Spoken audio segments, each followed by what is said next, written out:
door just around the corner for you to use. In terms of the question and answer session, there will be a couple of inputs from myself and some colleagues, and there will be a question and answer session after those inputs. We will seek to have a couple of questions from people in the audience and also compare some of those questions from people online who have joined us this evening as well. Those who we're not able to answer questions this evening, we will take those questions away and document them so we can provide a written response to you afterwards. In terms of recording, we're looking to record this evening, and we'll try and find a way to make it shareable for those that weren't able to attend. But please feel free to take notes or anything you wish to during this session. And thank you very much to those who are online participants this evening. We have set the call up so that participants online are muted. However, there is a question and answers facility chat function, which is being supported by a colleague of mine over here. So we will be able to keep an eye on any particular questions. And like I said, if there are any questions that we haven't been able to answer this evening, we'll seek to answer those in due course after the matter. So I would like to introduce our Police and Crime Commissioner this evening, John Tizard. Thank you.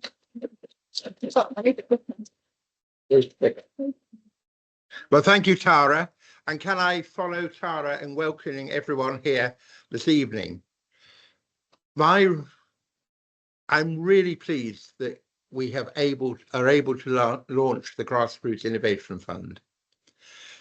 When I took office just over 15 months ago, I was very conscious that although the office of the PCC spends something like £2.5 million with the voluntary and community sector, though £1.5 million of that is money that comes from government with very clear requirements what we can and can't do with it in terms of the supporting victims and other groups. But also we have a fund called the Community Safety Fund, which is just under £1 million, which has been used to good effect over many years. And there will be organisations represented in this room who would have benefited from it and may be continuing to benefit from it. But I was very conscious that the way we went about working with the voluntary community sector was almost treating you, who are so important to the whole fabric and the vibrance and the resilience of our communities, as if we were commercial providers, having a fairly traditional and at times quite bureaucratic procurement process, which often was disproportionate to the size of the grant or the allocation and to the risks involved. So we have changed that, and we had launched our new commissioning and grant programme 6-9 months ago, and many of you were probably at that, and that was very well received by the sector. But I still felt, and we felt, that we were still being quite sort of controlling. We would say, we would like you to bid to do this or to do that,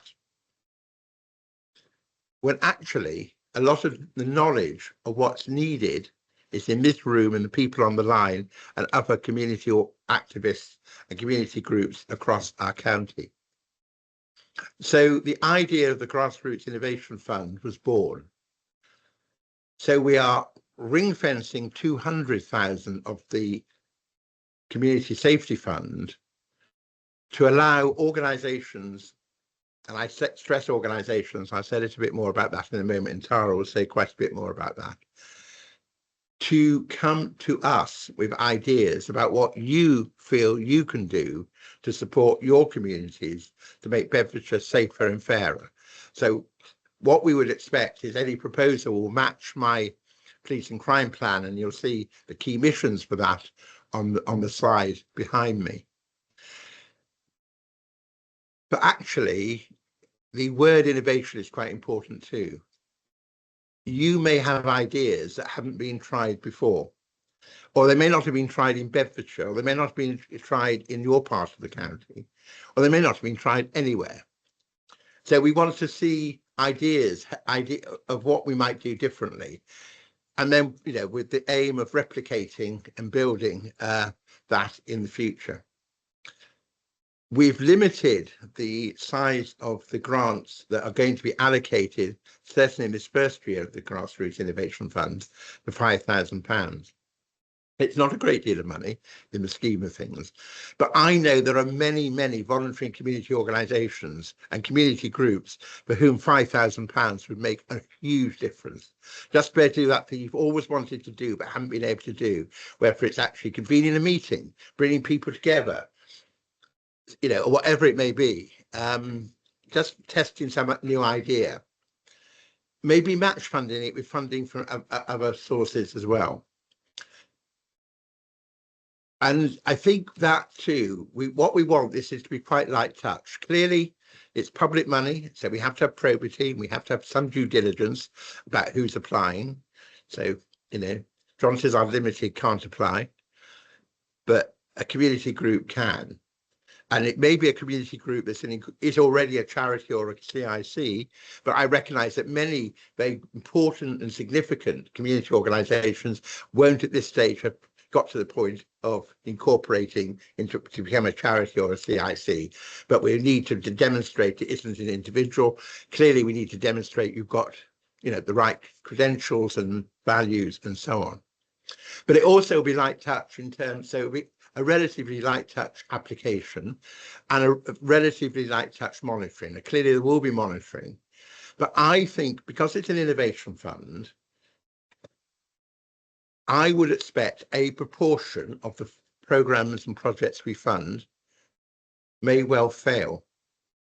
Fail in terms of not achieving what they seek to achieve, but actually there's no such thing as failure if we learn from what happened.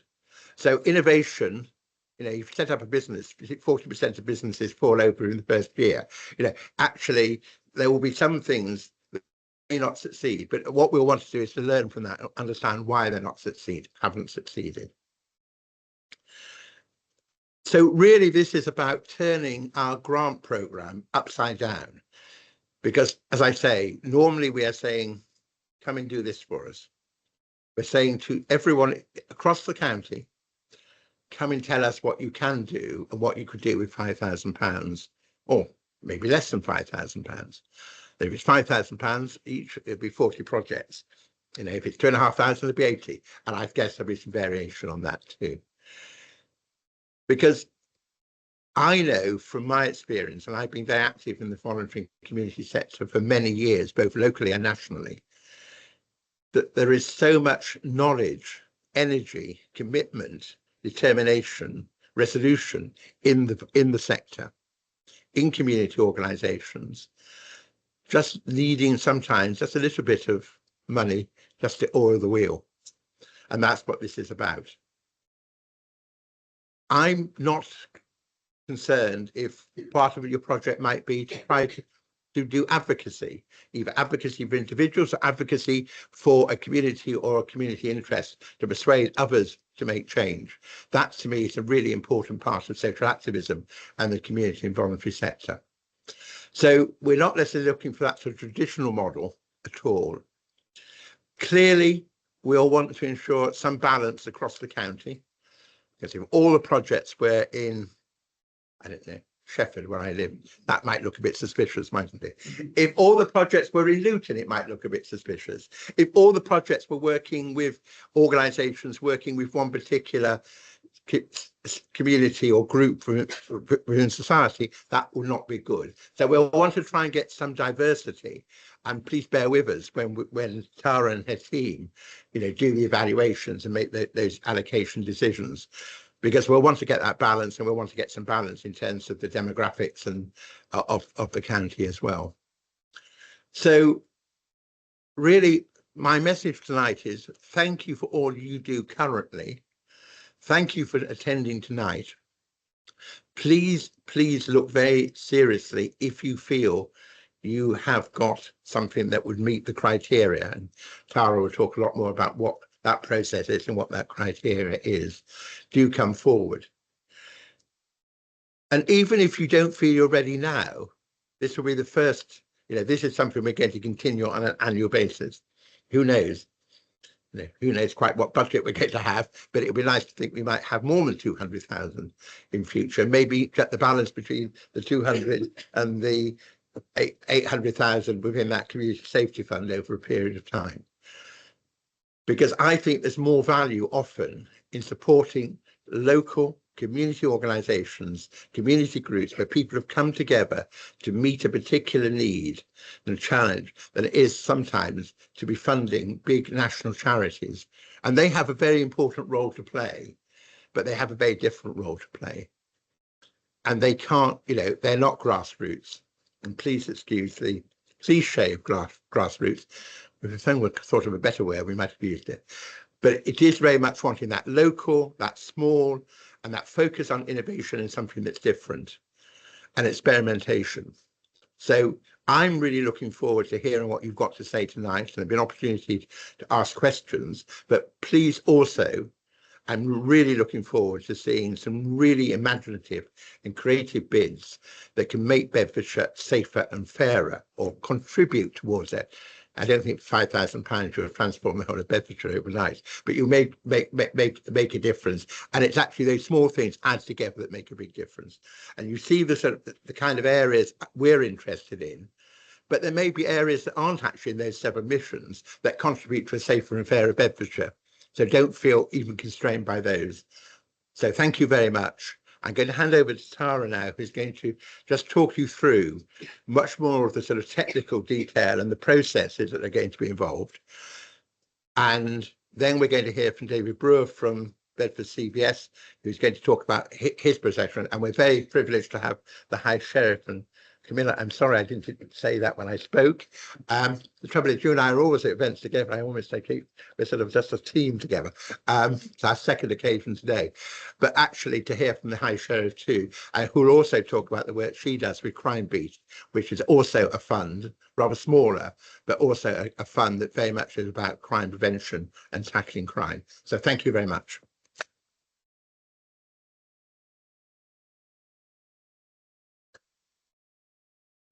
So I'm actually going to hand over to David first this evening, just to go through some of the aspects that CVS deliver and how they may be able to support you as organisations and community groups in accessing the Grassroots Innovation Fund.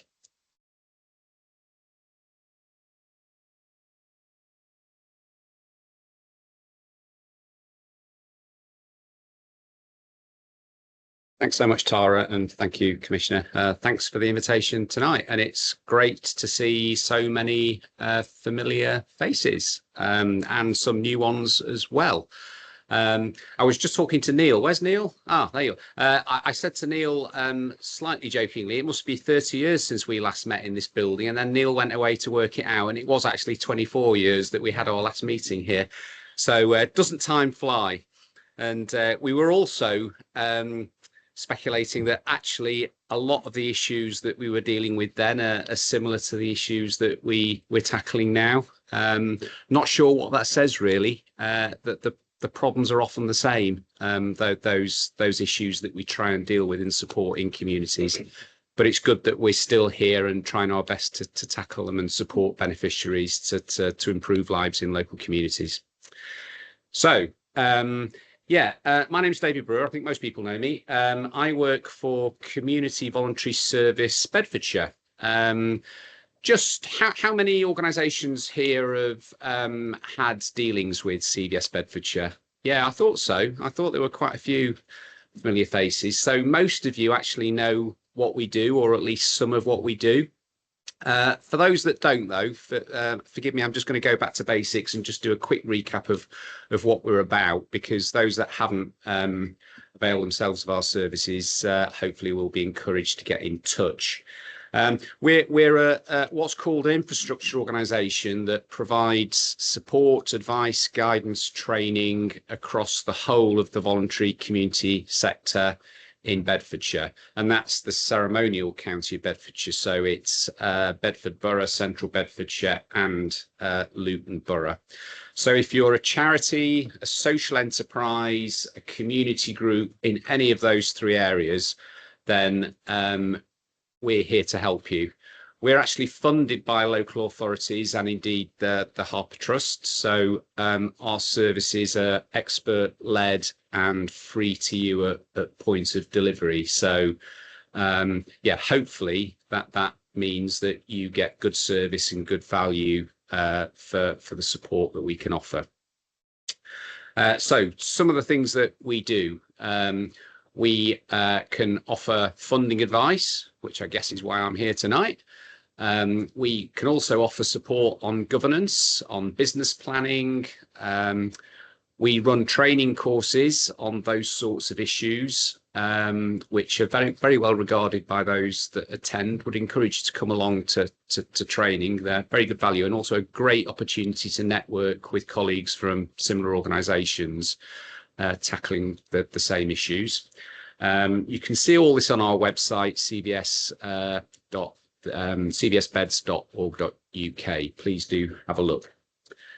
Yeah, so that's a quick run through of what we do. Just wanted to say, actually, from my perspective as someone who works both with beneficiaries and organisations that support beneficiaries, as well as grant makers and funding organisations, it just struck me that the way tonight was presented is that this is actually a fantastic opportunity. I think, you know, we have to acknowledge that the Police and Crime Commissioner has just set a challenge to us out in the sector, that he wants us to be innovative, creative. Doesn't matter if you're small and you've not got a track record. He's looking for new ideas to make a difference to local people and communities. So I think it's incumbent on us now in the sector to respond to that challenge and to come up with some great ideas and great applications to make best use of that money to help deliver on that police and crime plan. I think that's the task that we have now in response to that opportunity. So just to say a little bit about how I can help practically, what I can do to help you. I can help you at a number of different levels. If you've not used our services before, if you're not familiar with CBS, just give me a call and ring up and have a chat about your idea.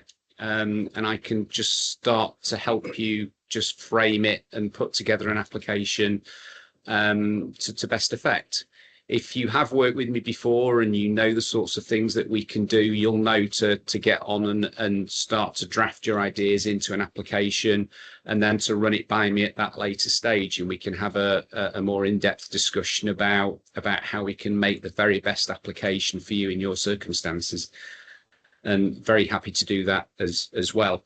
And finally, the other thing is that I think I've talked about you can attend training. We have got some specific fit for funding training courses starting late September and running through into early October. So I think that might work with the timing of the fund process. So again, come along to training and that will give you an in-depth insight into some of the things that you can do to write your best applications. Just want to finish with some very quick sound bites of advice to those of you that are new to this and don't have a great deal of experience in writing grant applications. I think actually the Commissioner was quite right. You know, despite the fact that you may be small and you may not have much experience and you've got some great ideas, there is still a little bit of a process that we have to go through. You have to get to first base in terms of getting your ducks in order to get access to public money. But the good news is that's relatively easy and simple, and I can help you to do that. Just make sure you've got a fit for purpose constitution. That doesn't have to be fancy and long. It can just be a one-pager if you're a small community group. Make sure you've got a bank account in the name of your group with at least 2 unrelated signatories. Make sure you've got 1 or 2 policies in place that reflect the operation that you're delivering, the activities that you're doing.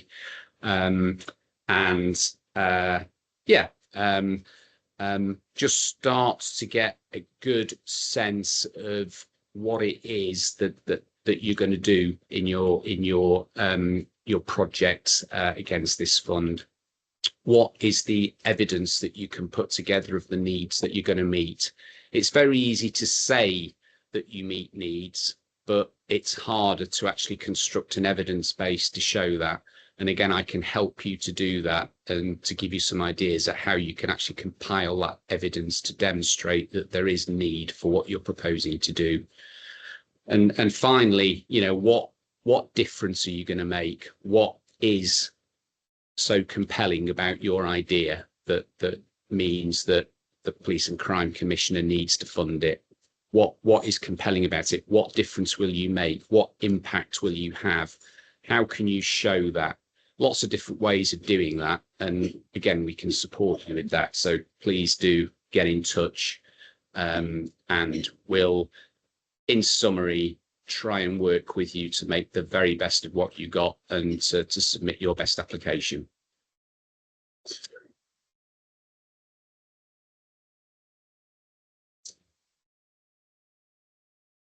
Thank you very much, David. It was really helpful and useful for many organisations and groups in this room tonight, and for those of you online as well. So I'd just like to introduce myself, because there's quite a lot of new faces in this room. Some of you may know me. I'm Tara, and I'm the commissioning lead and work in the Office of the Police and Crime Commissioner. And I'm really pleased to be here supporting the PCC tonight in launching the Grassroots Innovation Fund. As the Commissioner has suggested, this is the first of a number of iterations of the Grassroots Innovation Fund. This is our first test pilot of what we can see from community organisations and groups, such as you in this room and online tonight. We're looking to roll this on each year, and there may be opportunities for us to expand, develop and innovate how we deliver this fund, as well as the work that you are delivering with us through the funding that we are able to provide. This is an opportunity, again, as the PCC has advised, to change how we commission and to change how we work with local services, how we engage with you, develop the opportunities and ideas that you have, and how we fund organisations such as yourselves. Ordinarily, we have larger funding arrangements, and as the PC said, these are specific needs that we've identified or are required to fund through our funding arrangements from government. But actually, this is an opportunity for you to tell us what the local challenges are and your local responses to those challenges.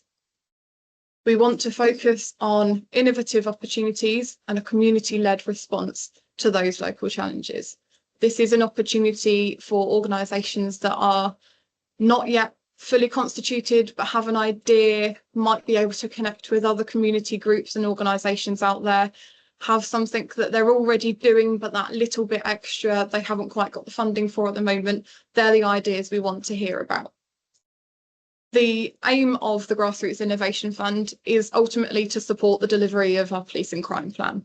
So earlier we saw that there are 7 missions that facilitate the delivery of the police and crime plan. However, this is very much putting innovation and local input at the forefront of the spirit of those missions. We don't expect organisations to come to us with the solution to everything or responding to one of those missions solely, but actually, if there's something you can make an impact to the people around you with your influence and those around you, then that's what we want to hear about.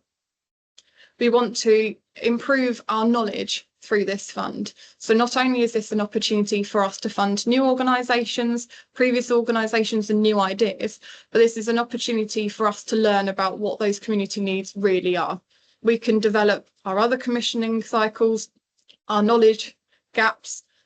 We can learn from you, because as commissioners, we very much see an awful lot of detail, we sit in a lot of meetings, but we don't always hear the ground level. And that's what's really important for us to establish through this fund, is what matters to you, your communities, and how we can develop our practices to work inside with that. In terms of the commissioning approach, as the PCC has advised, this is intended to be a light touch approach. So compared to previous opportunities where we may have had more thorough engagement opportunities and application forms, we're looking for this to be a really light touch. Tell us what you want to do, why you want to do it, why you think it's important, and what difference it's going to make. As David has advised, there are elements that we need to manage in terms of funding, outcomes, examples such as that. But actually, there are elements that if you've got an idea and you don't quite know those aspects, myself and my team can support you in developing those as the opportunity arises. We want to hear about those early thoughts and development opportunities, and we can support you as well as organisations such as CVS to develop those and build them into your organisational structure.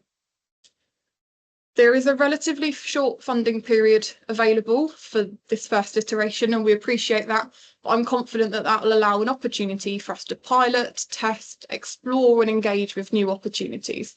There are a lot of things. I've had very few conversations in the canteen just now, and I've already learned so much that I didn't know about organisations in the area.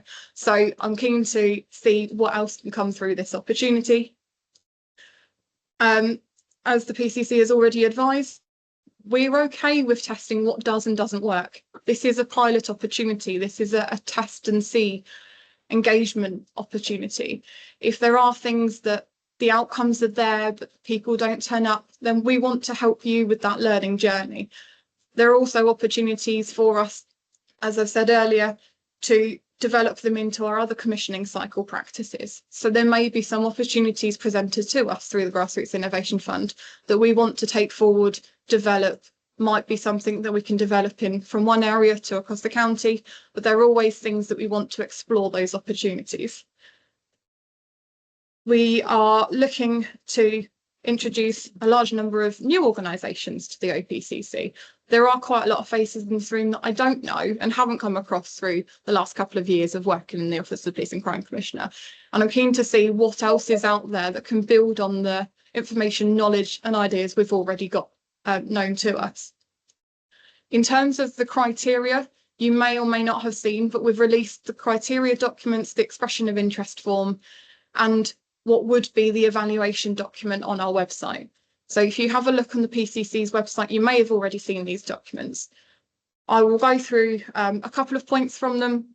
So as the PCC has advised, we're looking for grassroots, small, local, community groups to engage with this. That doesn't mean to say that larger organisations that have got a new idea or a bolt-on idea can't access this fund. It is purely an opportunity for anyone that has got a local solution to a local problem to engage with us. There are certain things that we want to focus on. As the PCC has already advised, we want to aim for representation across the missions, across the needs of the county, but also being proportionate to different areas across the county. So it may look slightly different for how we fund Bedford to Central to Luton. And it may be that we learn from yourselves and your applications as to where those needs truly lie.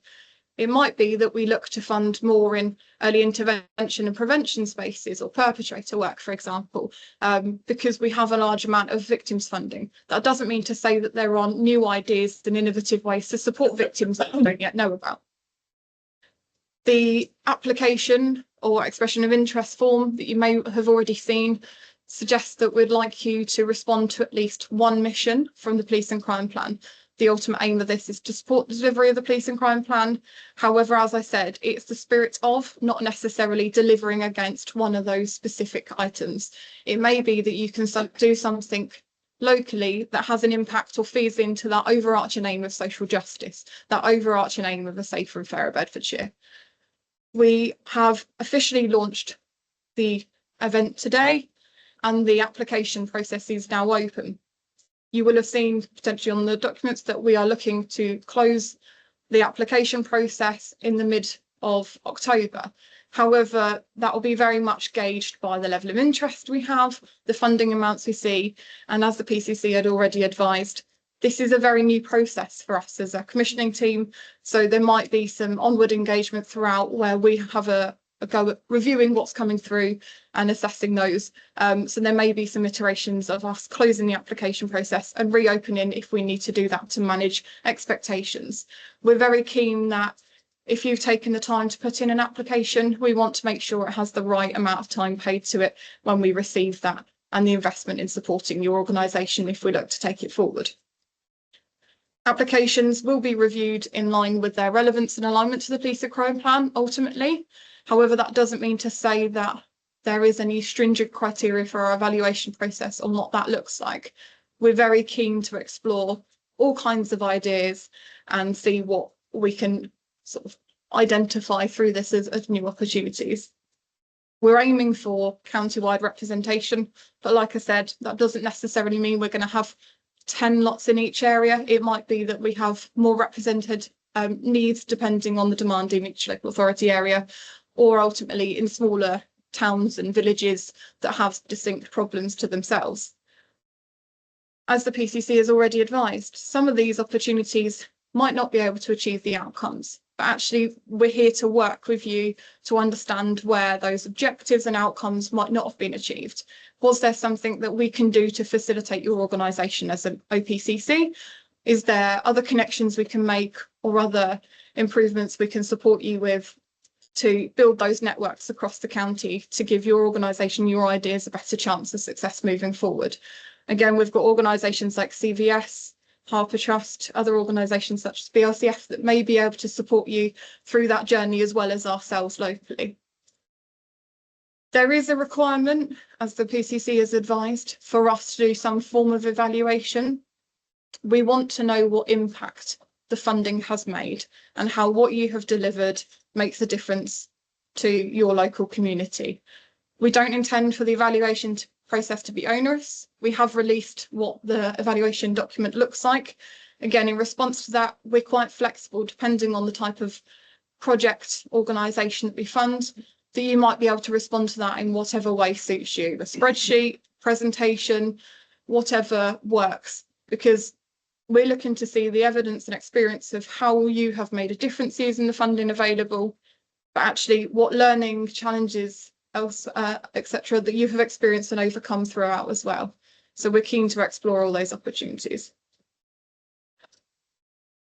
In terms of the types of organisations that are able to apply, so as we mentioned, it can be grassroots, small, however you deem that. We are looking to support organisations that have some format of constitution, so community group, things like that, because that just gives us some due diligence when we do our support networks. However, if you have got an idea and you aren't constituted or don't have that opportunity, then please engage with us, myself or my colleagues or CVS, and we can see how we can support with that, because we don't want any opportunity to go without being heard. Like I said, there are some documents on our website, so please make sure you familiarise these yourself with these before putting forward an expression of interest. The criteria document has a little list of do's and don'ts that we can and can't fund, and also what types of organisations we are looking to fund through this. And there's also a bit of information around the process itself, and like I said, we are very much piloting this ourselves, so there might be opportunities that we need to close this just so we can make sure each opportunity has the right attention paid to it when we're evaluating from the other end. We are now going to progress into a question and answer session that is going to be assisted by my colleague Lara, so we can try and engage some questions from yourselves in the room, but also those online. Before we enter the question and answer session, I did miss one thing from my housekeeping, which is that there have been a couple of photographs taken this evening. If you don't wish for your photograph to be shared, please let a member of the OPCC know. I believe that Minnie has been facilitating this. So yeah, just let us know, but I think they've been tried to be taken from angles that aren't that identifying anyway. That, you know, just come and talk to me. I'll be hanging around at the end. Brilliant. Thank you. Okay, so we will start with those in the room. If anyone has any questions, and those questions can be aimed at myself, Police and Crime Commissioner himself, David, whoever you may have a question for. We'll just say, if I've mentioned this line as well, sorry, anyone on the line up here. But the kind of aim of the question and answer session is to try and help with the process and everything that's kind of been discussed already. If anyone has any further questions around the process, if you've got questions about a specific project or whatever you're looking to apply for, that's probably better to be discussed via email with the commissioning team. And if you need an email address, just let any of us know. But I think just to save us getting into wider discussion with everybody about each specific project. So yeah, so starting in the room. Hello, you very kindly mentioned the date for closing applications. Is there an indication of awards of applications? So we are anticipating to close, I believe the 13th of October is the date that we've released. I'm anticipating it taking us a couple of weeks to review applications, given the variety of applications we are likely to receive and the difference between them. We just want to facilitate us having enough time to digest that and fully comprehend it. That being said, we might be in a position to award sooner. It's very much, I think, because this is the first instance that we've done this and we're not entirely sure on the level of engagement that we're likely to have, demonstrated by the amount of people in the room tonight and online. I'm going to say there's going to be quite a lot of interest, and just to manage expectations, the team is myself and 2 colleagues. So relatively small team in terms of filtering through those applications and making sure that we do run a fair and transparent process, because while it's light touch, we want to make sure that everyone has an equal opportunity to access the funding. I might have overpromised there. It is an ambition. No, most definitely by the end of the year. Yeah, no, that's not a problem. Yes. Thank you. First of all, I really welcome this type of funding. I work for Luton Council and I'm really proud to see some fantastic grassroots projects that are currently operating in Luton. And I know how hard it is for grassroots projects to bid for funding when it comes to mainstream funding. We quite often find that some of the larger, more established organisations get that funding. One of the concerns that I think that some of our organisations may have is that the delivery has to be by the 31st of March 2026, and it looks like from the criteria that the money has to be spent then.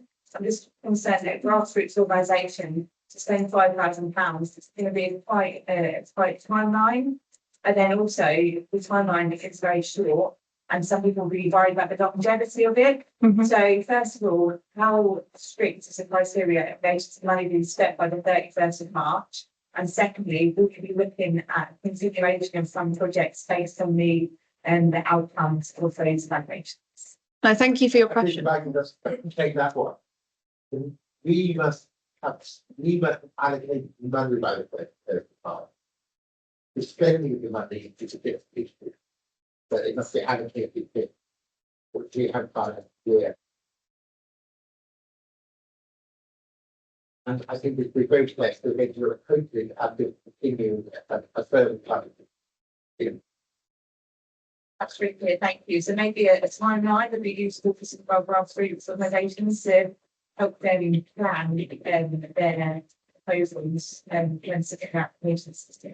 Yeah, no, that's not a problem. And I think it's a very good question to raise. So as the PCC has just advised, we are bound financially by financial years. Hence, our financial spend deadline is the 31st of March. Hence the deadline given on the criteria document. That being said, if we can see good outcomes are ongoing and there's some work that might carry on slightly beyond that point, then we can have those conversations around whether we are willing to support funding upfront to sort of allow that ongoing input. What we don't want to do is limit any opportunities, but that being said, we do have to manage our own financial restrictions. So yeah, I think the aim is just put in the application as per your ideal, and we can have those conversations when we're evaluating to discuss any sort of more distinct project specific ideas. Just to add to that, on the website, it says that you have to have completed and spent the money by their Okay. and so if that is different. I think the point I'm being very clear, we have to allocate money by the 31st. We can amend that, that's not a problem. Thank you. Is everyone being releasing from me?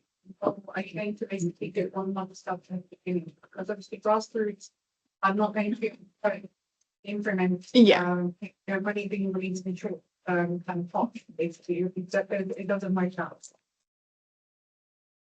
Sorry, but definitely for it. No, you're quite right. I think with the fact that this is relatively small funding allocations, we are willing to work on a project specific rate in terms of providing funding up front if we need to, or throughout, whichever is most supportive to the project or the organisation that is applying. So I don't see this being paid on a quarterly basis or a monthly basis. I think there will be some discretion as to per the project and how that works best for that organisation. Yes. Two questions. That's Sorry, okay. two questions actually. That's okay. First one is there any objections or guidance around if there was a bit of a joint venture about two organisations in the room combining the pots to do something on a larger scale? No, Fantastic. I think if there is that, then we would be willing to expand the financial bracket to support the number of organisations involved. Okay. And then secondly, moving forward, will this land at roughly the same time annually? That is probably yet to be determined. I would like to say that moving forward, this will be announced in the future years at the start of the financial year. So when we've got a new financial allocation for ourselves as a team. So there may be opportunities for us to do this engagement as of April next year. That being said, it's very varied depending on the level of engagement and the type of opportunities we get. But we would like to give organisations the largest amount of opportunities to deliver as we can. Therefore, the earliest point that we can release it, we will be doing that. Brilliant, thank you. We might also manage funding, however, to try and release iterations throughout the year so that organisations that are still in development or have other pilots ending, etc., might be able to access funding later down the line. Any other questions from the room? Can an organisation put in more than one application? An organisation can put in more than one application if you wish to do so. However, in terms of funding opportunities, we would probably look to take forward only one in this occasion. It doesn't mean to say that we wouldn't be aware for any other funding opportunities that may arise or future iterations if there were several applications submitted. Just for example, we just put some money so we can match funding, but we also have another idea we'd like to think. Okay. I mean, I don't want to discredit both options because they both sound valuable. I think it's probably worth a conversation outside of this, and I can explore our sort of opportunities and approach towards that, because I appreciate we want to enable as many opportunities as we can. That being said, if there are quite distinct differences in terms of projects within one organisation that meet different needs, for example, then we might be willing to explore that. So please feel free to contact me after the meeting if you want to take my details afterwards.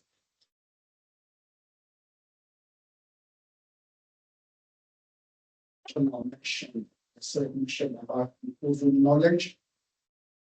So do you have information about current knowledge? Cool. That is a good question. Not in terms of set needs assessment. So we work with various forms of knowledge. So we have had previous needs assessments completed by third-party organisations. So universities, for example, we do quite regularly do literature reviews within our own team, and we do engage with a lot of other organisations and attend various meetings, right from governmental meetings to local meetings, to try and make sure that we've got a good knowledge base in our team. Like I said, a lot of that is based around our larger funding opportunities, and particularly in the victim space, where there is a majority of our government funding from the Ministry of Justice. So this is an opportunity for us to explore more local issues and community issues that we might not be made aware of through those other avenues. I hope that answers your question.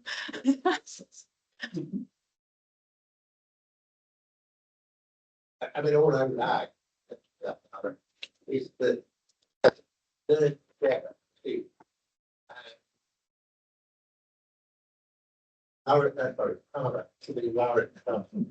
got a powering of this too. We valuation, I think it's the opportunity of this beyond. And I think you want to have dialogue with organisations to involve with the program to see objective. But the learning about the process we've gone through, but that's all important, to learn about the impact. Yeah. We've got some questions online. We do, yes. And apologies those online that were struggling to hear. But we will send a summary of the questions around afterwards, so no worries.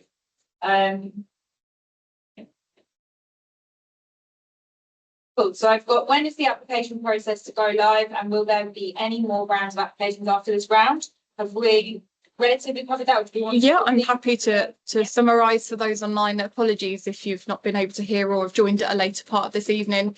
So the opportunity is looking to close in the middle of October. This is the first opportunity of what we hope to be many throughout future financial years, and the remainder of the PCC's term. Was the other part of the question? And will there be any more? Oh, yeah. So we're looking for there to be continuing rounds in each financial year beyond now. And it is live as of now, yes. Sorry, I knew there was the first part of the question I've missed. But you mentioned the constitution, but I think that might be some part of that. Is that to be submitted along with the application, or only if an application is successful? And is there a list of required documents, policies, etc., that needs to go with the application? So I believe that question might relate to what David stated about having a constitutional setup for an organisation or community group.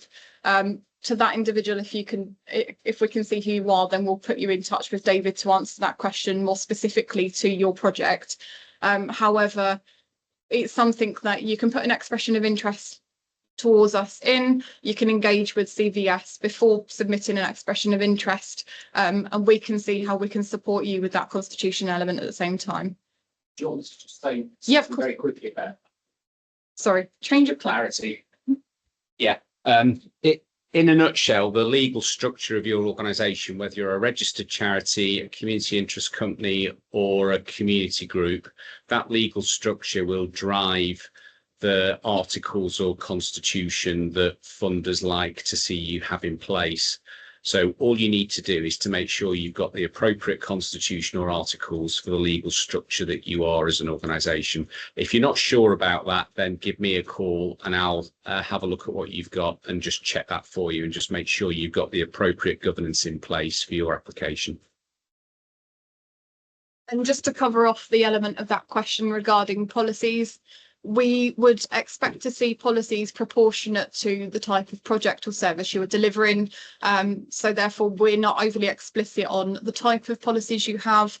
That being said, there is a stipulation in the criteria that we've released that if there is any work ongoing with those with young children, for example, then we would expect to see the appropriate safeguarding policies and procedures in place to align to the type of project you are looking to deliver. No. I think that's mostly the ones up. Sorry, can I just say something? It's really important. Sorry, just checking this out. It's really important that you all realise that you don't have to write your policies from scratch. There are model good practice policies on our website. So what you can do is go there and then what we call adapt and adopt from those model best practices. So please don't go away thinking, oh my God, I've got to write a safeguarding policy from scratch. You don't. Just have a look at the model policy and adapt it to suit your needs, and then you just sign it off as your organisation and you're done.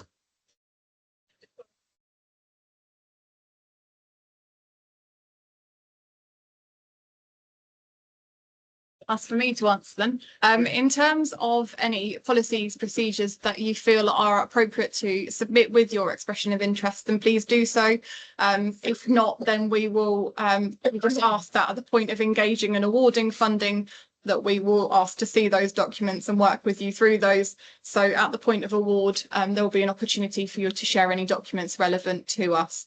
So they don't have to be readied or submitted with the expression of interest, only at the point of award, when we look to engage in a partnership agreement. Any further questions from those in the room? Yeah. Hi, I'm Andre, Ambassador for Attentive, and I wanted to ask, I believe it was either David or John mentioned briefly, but aside from a financial lump sum grant, is there any other support that's provided? My second question was, do you expedite any of your assessment to third-party organizations? At the moment, the assessment or evaluation will be initially conducted internally. That being said, I think once we've got a greater idea of understanding what type of organisations we're funding, what type of projects, then we may explore opportunities for third-party organisations to facilitate assessments and reviews of that.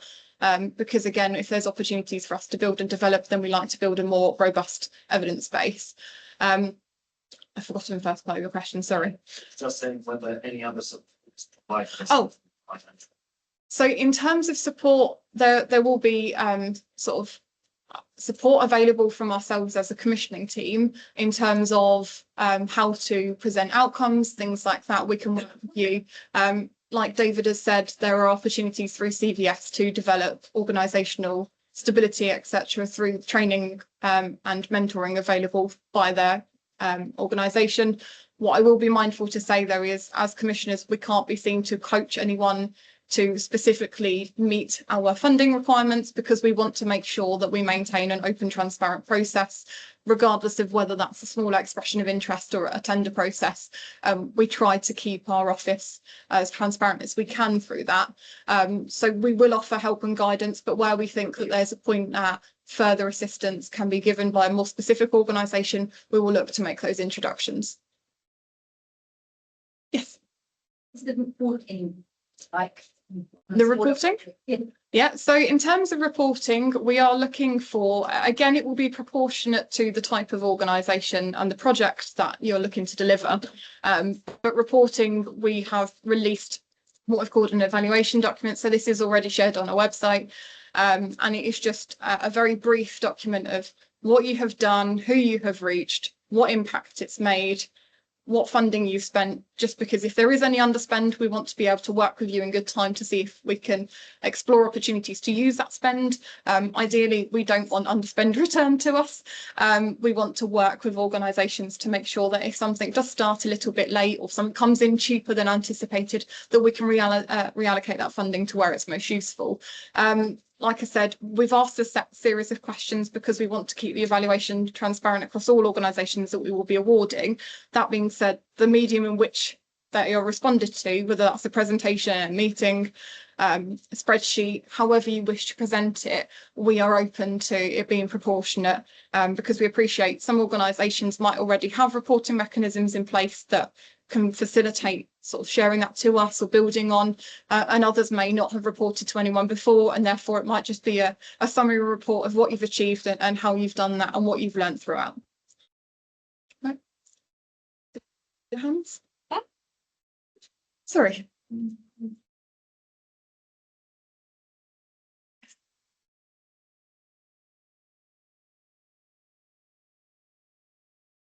No.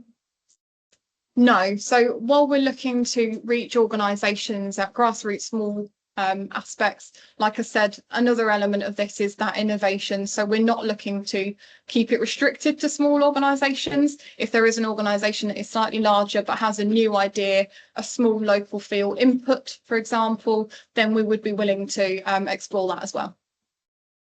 All right.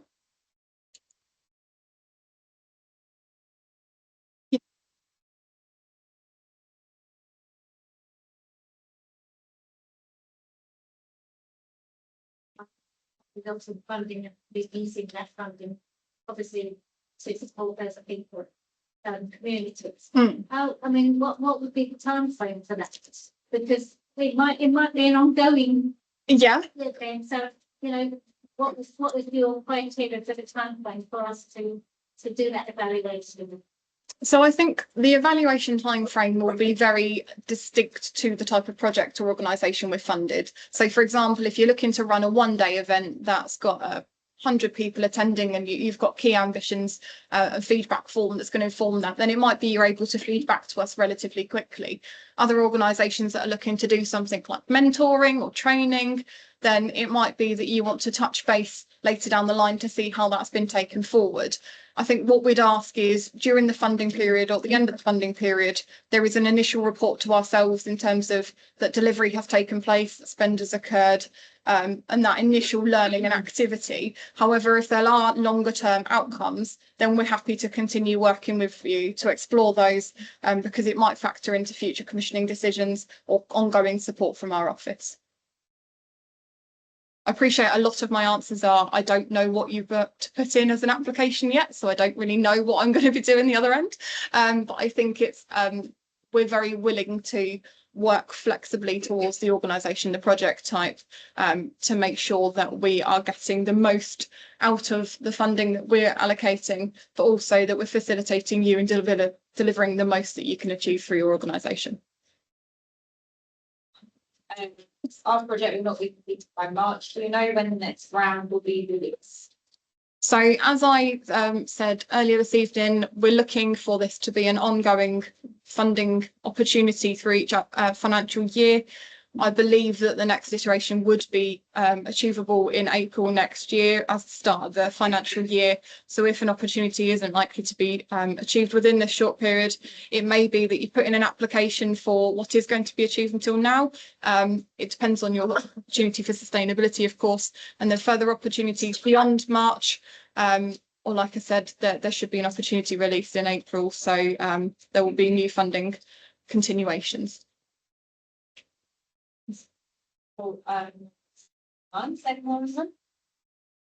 Perfect. If that's all for questions, then I will hand over to our High Sheriff to say a few words this evening before we close. Thank you.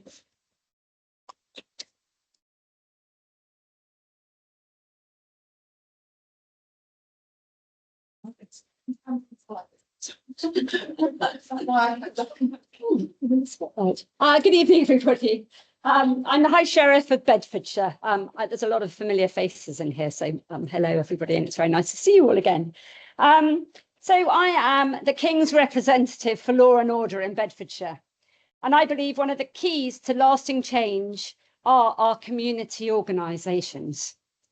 That to those charities, CICs and startups, your role, your local presence, your insight, your agility, and with the help of Grassroots Innovation Fund, the PCC can unlock more of your potential. Why Grassroots? Because of your deep local connections and your lived experiences, you often see the first signs of trouble. You understand what works locally, who to trust, where the pain points are, and what stops someone seeking help. You understand culture, history, relationships, power and barriers. Because of what you are able to deliver, tailored, impactful interventions, you are all amazing, and I thank you for that. Okay, Grassroots Innovation Fund is being established to support bold, community-led ideas that might not sit comfortably with traditional funding models, to offer flexibility and openness to approaches that are new, unproven, and even disruptive. So as long as they address long-standing and emerging challenges in ways that can really make a difference. You are all very intuitive, inspirational people here today. So if you already have a new initiative or have ideas, come and talk to the PCC team. Let me remind ourselves of some of the key priorities, the areas where we need innovation, partnerships and community leadership. Preventing crime, tackling root causes of criminal behaviour, using early intervention, reducing reoffending, helping communities reclaim and rebuild their neighbourhoods.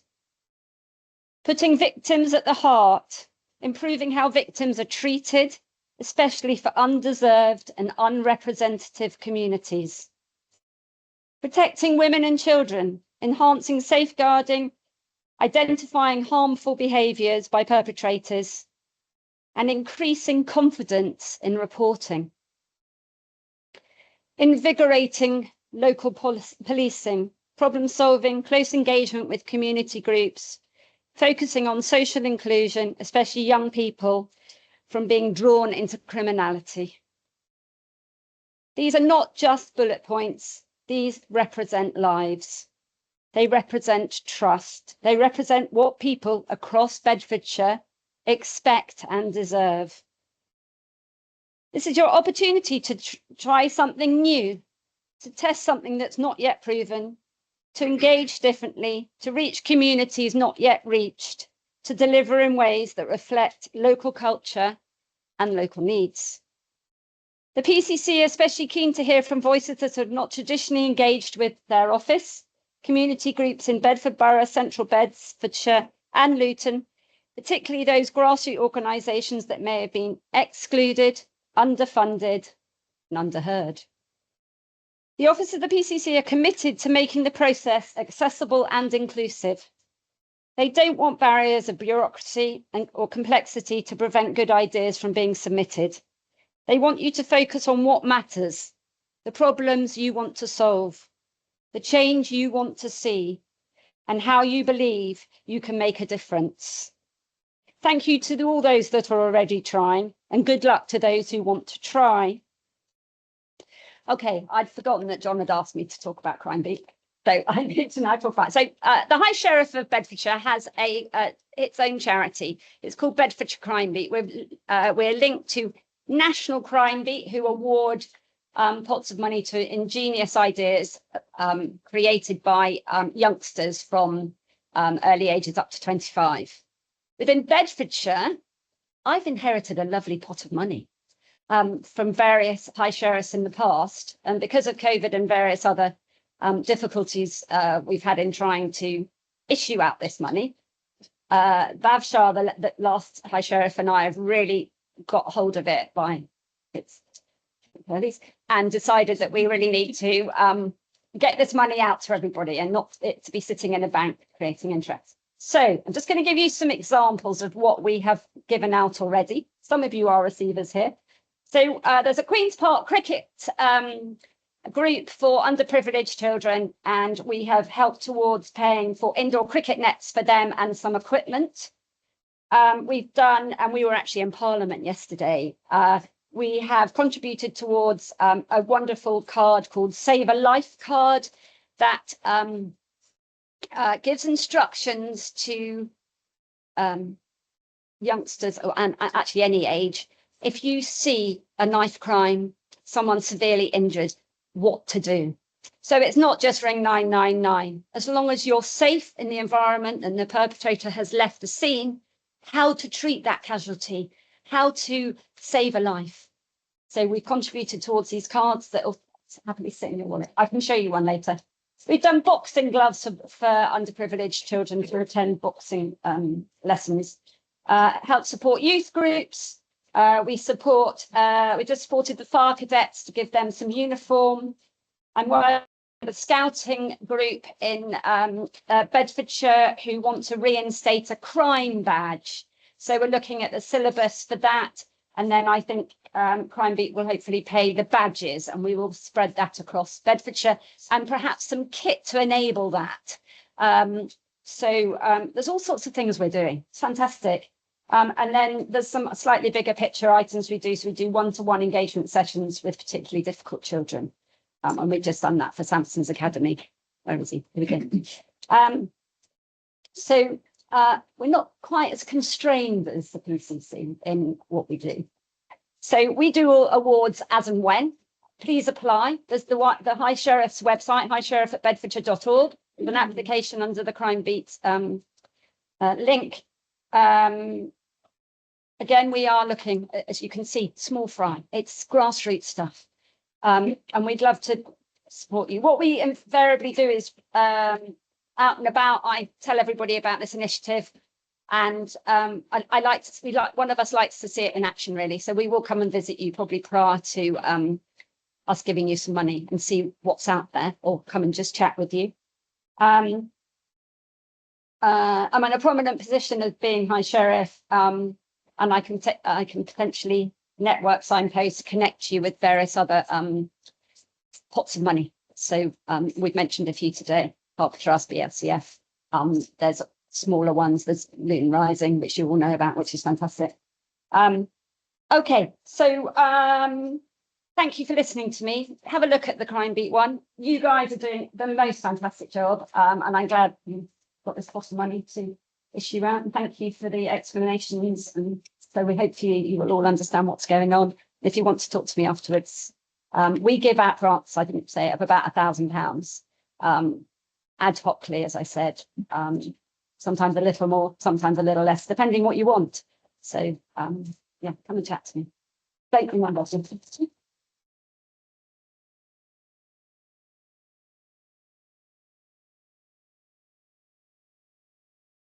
Hi, Sheriff.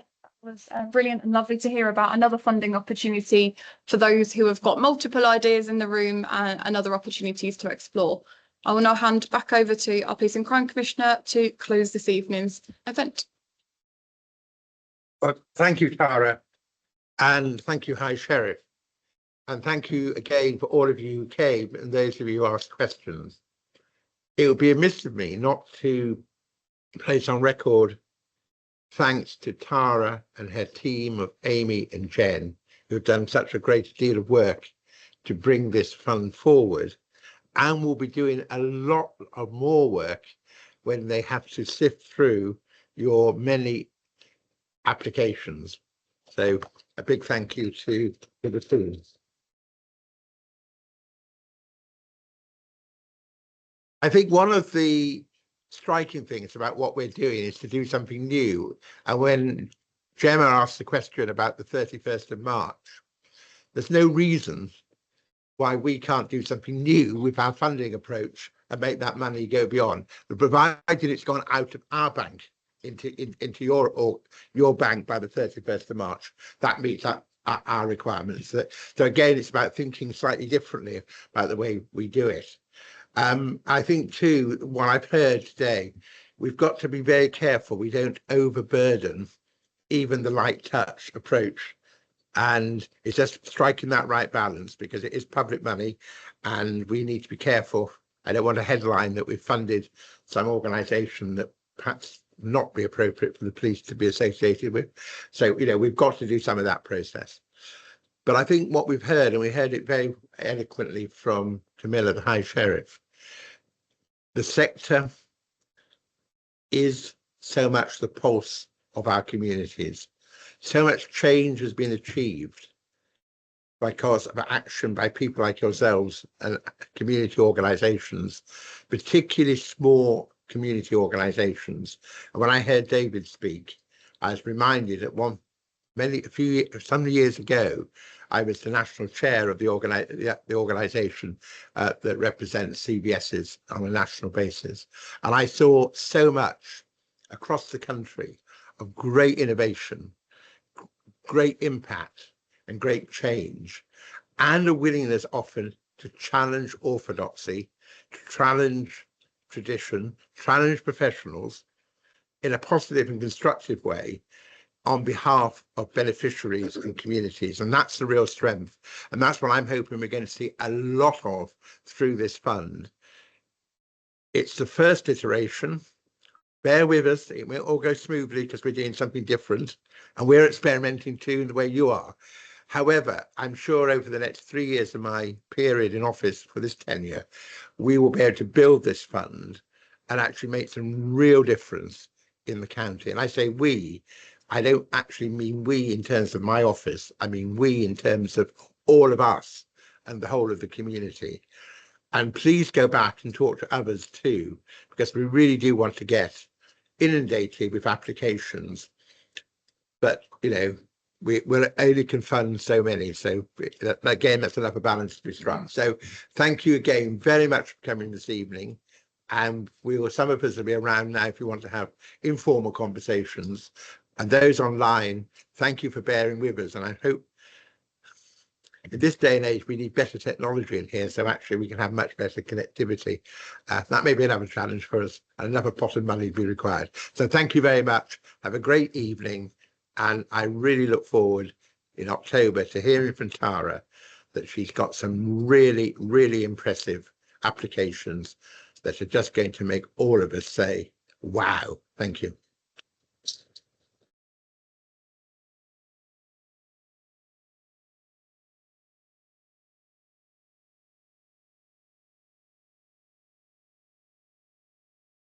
Thank you.